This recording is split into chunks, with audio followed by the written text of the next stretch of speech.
How are you folks doing today? Sheet Metal Stud here. Thank you for checking in. Just wanted to go over some simple tools with you for the sheet metal trade. The tools that are used most frequently.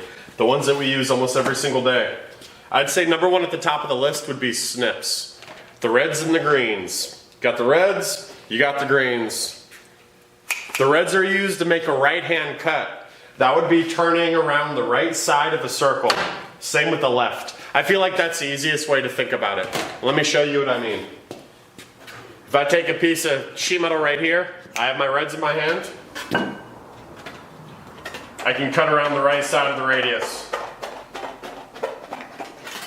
They are really not made at all to go the other way. As a matter of fact, it is very, very hard to do and quite dangerous. You could stab yourself pretty good, and they really don't want to work that way. Greens are dead opposite.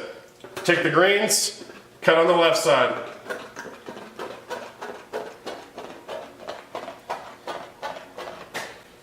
Also, I would not want to use these greens going the opposite way on the right hand side like I just did with the reds. It just won't work. You're fighting against the tension of the metal. After the snips, which I would say are the most common tool a sheet metal guy is going to use, you have a little, different variations of shears. These are big ones. We cut large sheets with this type of thing if we're not using a stomp shear or a slitter or something along those lines. After that type of tool, I'd say we move into things like the straight tape, speed square, tape measure. All of those obviously we use for measuring. Tape measure, I'm pulling long lengths with. If I'm measuring for gutter, if I'm measuring for a plenum or something like that, I'm using this. If I need an exact measurement, I'm making something very precise, that I'm marking it with a scratch awl, and I'm using something like this straight tape to get a very precise measurement. They hold true for a long time. I'm marking my measurements quite often on something rough like gutter with a Sharpie. I think Milwaukee makes this one.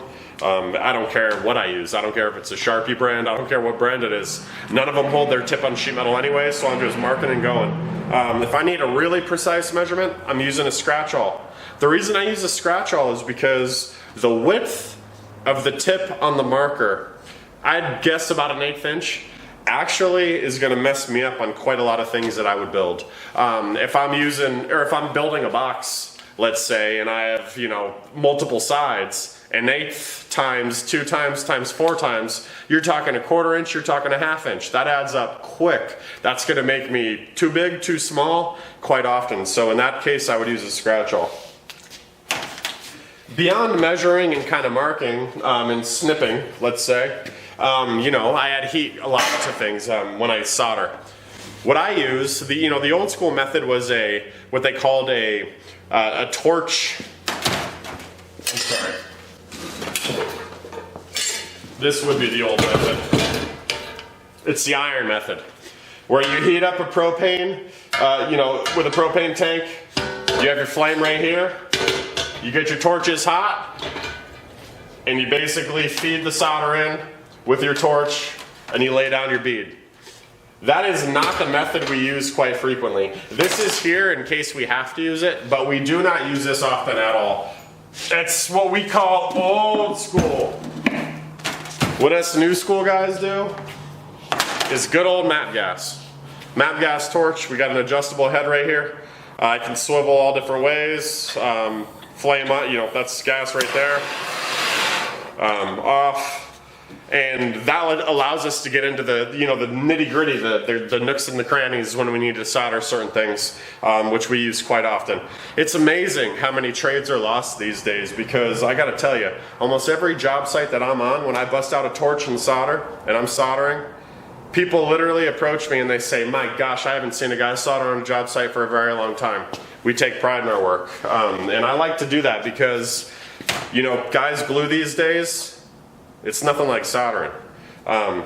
This is tri-bar solder. Nice and flexible. And I know you don't think about that, but when I can bend this stick and get it into the gutter, when I can get it into the nooks and the crannies, this really allows me to get into those hard to reach areas and be able to lay a bead and to close a hole or whatever I need to do at that moment. So I really do like the flexibility. You know, I will let you guys know the composition of this and what it's mixed with, nickel and what other metals. But I really like this tri-bar. I get it from the local supply house.